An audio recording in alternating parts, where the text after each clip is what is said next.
ករណីនេះនៅមានចំណុចគួរឲ្យសង្ស័យជាច្រើនការប្រញាប់ប្រញាល់នឹងធ្វើឲ្យលោកភូជឿងយ៉ាវបំផ្លាញភស្តុតាងមុនកំណត់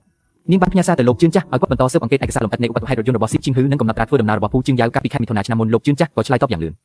សិនជីអ៊ីបានបិទទូរស័ព្ទរួចដេកលើក្រែកគិតអំពីតម្រុយដែលនាងទទួលបានថ្ងៃនេះ6ខែមុនពេលកើតហេតុលោកភូជឿងយ៉ាវបានទទួលស្គាល់កូនបន្ទាប់ពីកើតហេតុគាត់ក៏ដណ្ដើមសិទ្ធិមើលថែហើយមិនឲ្យក្មេងជុកជីដូនឡើយចំណុចគួរឲ្យសង្ស័យនៅពីក្រោយនេះពិបាកនឹងមិនឲ្យគេគិតច្រើនទេប៉ុន្តែនាងដឹងថានាងមិនអាចប្រញាប់បានទេការចាប់ប្រកាន់ដោយគ្មានភស្តុតាងគឺគ្មានន័យអ្វីទាំងអស់នៅពេលថ្ងៃបន្ទាប់សិនជីអ៊ីបានទទួលទូរស័ព្ទពីភូជឿងយ៉ាវជីអ៊ីអូនគិតយ៉ាងម៉េចហើយសម្លេងរបស់គាត់មានការរំពឹងទុកដោយប្រុងប្រយ័ត្នសិនជីអ៊ីនៅស្ងៀមឲ្យគាត់មកចុះសម្លេងភូជឿងយ៉ាវអរគុណអូនជីអ៊ីមិនទាន់ចប់សិនជីអ៊ីថ្ងៃសៅរ៍បងទៅទទួលគាត់អូននឹងរៀបចំបន្ទប់ភ្ញៀវឲ្យហើយភូជឿងយ៉ាវឆ្លើយតបជីអ៊ីស៊ីងយ៉ាវគឺជាក្មេងដែលស្លូតបូតណាស់អូនប្រកាសជាចូលចិត្តគាត់ហើយសិនជីអ៊ីបានបិទទូរស័ព្ទភ្លាមនាងទុកក្មេងនេះនៅក្បែរមិនមែនដោយសារតែចិត្តទុនទេការស្គាល់ខ្លួនឯងនិងស្គាល់សត្រូវគឺអាចឈ្នះគ្រប់សមរភូមិមានតែតាមរយៈការសង្កេតចិត្តស្និទ្ធប៉ុណ្ណោះទើបនាងអាចដឹងថាភូជឿងយ៉ាវមានគំនិតអ្វីហើយប្រសិនបើការស្លាប់របស់ស៊ីជីងហ៊ឺពិតជាមានបញ្ហាក្មេងនោះគឺជាចំណុចសំខាន់សម្រាប់បំបែកសំណុំរឿងលោកយាយបាននិយាយថានៅថ្ងៃកើតហេតុគ្រោះថ្នាក់រថយន្តគឺទៅទទួលស៊ីងយ៉ាវប្រហែលជាក្មេងនេះចាំអ្វីមួយនៅព្រឹកថ្ងៃសៅរ៍លោកភូជឿងយ៉ាវបានទៅទទួលសិនស៊ីងយ៉ាវរីឯសិនជីអ៊ីរងចាំតែម្នាក់ឯងនៅផ្ទះពេលរៀបចំបន្ទប់ភ្ញៀវនាងបានស្ទាក់ស្ទើរមួយសន្ទុះរួចក៏ដាក់តុកតាខ្លាឃ្មុំតូចនៅលើក្បាលដំណេកទើបតែដាក់ចុះកណ្ដឹងទ្វារក៏បន្លឺឡើងសិនស៊ីងយ៉ាវឈរនៅមាត់ទ្វារដោយមានអារម្មណ៍ឆ្កងបន្តិចខ្លួនគាត់ពាក់អាវដែលមិនសូវសមភូជឿងយ៉ាវក៏រុញគាត់បន្តិចស៊ីងយ៉ាវឆាប់ហៅមីងទៅក្មេងប្រុសបានមើលនាងមួយផ្លែតរួចក៏អន់មុខចុះភ្លាមជំរាបសួរមីងសំឡេងរបស់គាត់ស្រាលសិនជីអ៊ីអង្គុយចុះហើយចាប់ដៃគាត់អូនឃ្លានទេមីងធ្វើនំប៉័ងសាំងវិចហើយចូលមកសិនស៊ីងយ៉ាវបដូរស្បែកជើងដោយប្រុងប្រយ័ត្នរួចក៏ដើរតាមពីក្រោយភូជឿងយ៉ាវជាប់ក្មេងប្រុសមើលជុំវិញទីកន្លែងដែលប្លែកនេះជីអ៊ីចង្អុលអង្គុយចុះបើមិនគ្រប់ប្រាប់មីងយ៉ាវមិនបានងើបមុខស៊ីងយ៉ាវជាធម្មតាអូនចូលចិត្តធ្វើអ្វីក្មេងប្រុសបានភ័យបន្តិចមើលសៀវភៅតារាសាស្ត្រនិងស្រាវជ្រាវអំពី dinosaur នៅពេលនោះភូជឿងយ៉ាវក៏បាននិយាយកាត់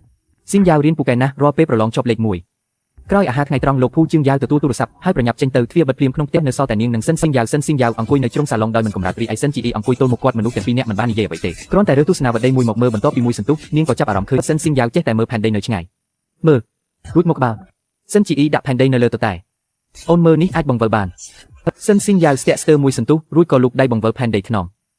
នៅទីនេះមានសត្វ Penguin ម៉ាក់ធ្លាប់ប្រាប់ខ្ញុំអំពីទីនេះជាលើកទី1ហើយដែលសិនស៊ីងយ៉ាវនិយាយដោយខ្លួនឯងអំពីស៊ីជីងហ៊ឺសិនជីអ៊ីមិនបានបន្តសួរនាំអីចឹងអូនដឹងទេថាសត្វ Penguin រស់នៅណាអង្គតាក់តិចប្រធានបទរបស់ពួកគេក៏ចាប់ផ្ដើមកើនឡើងជុំវិញផែនដីទោះបីជាសំឡេងក្មេងប្រុសនៅតែតូចក៏ដោយប៉ុន្តែភ្នែករបស់គាត់មានពន្លឺ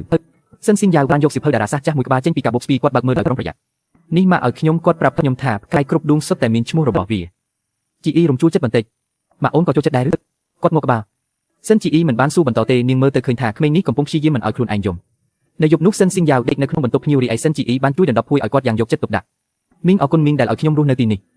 សិនជីអ៊ីអង្អែលក្បាលគាត់ទើបតែបន្លប់ស៊ីងយ៉ាវឲ្យដេកលុបហើយក៏មកបន្ទប់ធ្វើការដើម្បីដោះស្រាយកិច្ចការបើកុំព្យូទ័រក៏ឃើញអ៊ីមែលដែលលោកជឿនចាស់ផ្ញើមកខ្ញុំបានឆែកមើលហើយលោកភូជឿងយ៉ាវកាលពីថ្ងៃទី18ខែមិថុនាឆ្នាំមុនមិនមានកំណត់ត្រាជើងហោះហើរទេសិនជីអ៊ីសម្លឹងមើលឃ្លានោះព្រេមដៃក៏ចាប់ផ្ដើមតឹងណែនថ្ងៃទី18ខែមិថុនាគឺថ្ងៃដែលស៊ីជីងហ៊ឺជួបគ្រោះថ្នាក់រថយន្តនៅថ្ងៃនោះលោកភូជឿងយ៉ាវបែរជាកុហកនាងថាចេញទៅធ្វើជំនួញសិនស៊ីងយ៉ាវរស់នៅផ្ទះយ៉ាងស្ងៀមស្ងាត់អស់3ថ្ងៃភាពស្ងៀមស្ងាត់របស់គាត់មិនដូចក្មេងប្រុសអាយុ10ឆ្នាំតតែសោះពេលខ្លះសូម្បីតែនាងក៏ស្ទើរតែភ្លេចថាមានមនុស្សម្នាក់ទៀតនៅក្នុងផ្ទះដែរនៅយប់ថ្ងៃទី3នៅពេលដែលភូជឿងយ៉ាវត្រឡប់មកវិញសិនស៊ីងយ៉ាវបានដេកលក់បាត់ទៅហើយសិនជីអ៊ីអង្គុយនៅក្នុងបន្ទប់ធ្វើការរងចាំគាត់ពេលឃើញគាត់រុញទ្វារចូលមកនាងក៏និយាយត្រង់ថាខ្ញុំត្រូវការសម្បត្តិកំណត់យ៉ាវកាំងបន្តិចសិនជីអ៊ីផ្អែកលើកៅអីដោយទឹកមុខស្ងប់ស្ងាត់បាននរណាក៏រស់នៅទីនេះដែរប្រកាសជាត្រូវចូលរៀនបឋមសិក្សាដែរនៅក្បែរយ៉ាវស្ទាក់ស្ទើរខ្ញុំទៅយកថ្ងៃស្អែកសិនជីអ៊ីទូចង់ឲ្យភូជឿងយ៉ាវយកឥឡូវនេះគាត់មើលនាងមួយសន្ទុះរួចក៏យកថងឯកសារមួយចេញពីទូដែកសុវត្ថិភាពនៅtrongបន្ទប់ធ្វើការសិនជីអ៊ីបើកសម្បត្តិកំណត់ហើយភ្នែកក៏ធ្លាក់ទៅលើថ្ងៃខែឆ្នាំកំណត់នោះថ្ងៃទី15ខែមីនាឆ្នាំ2013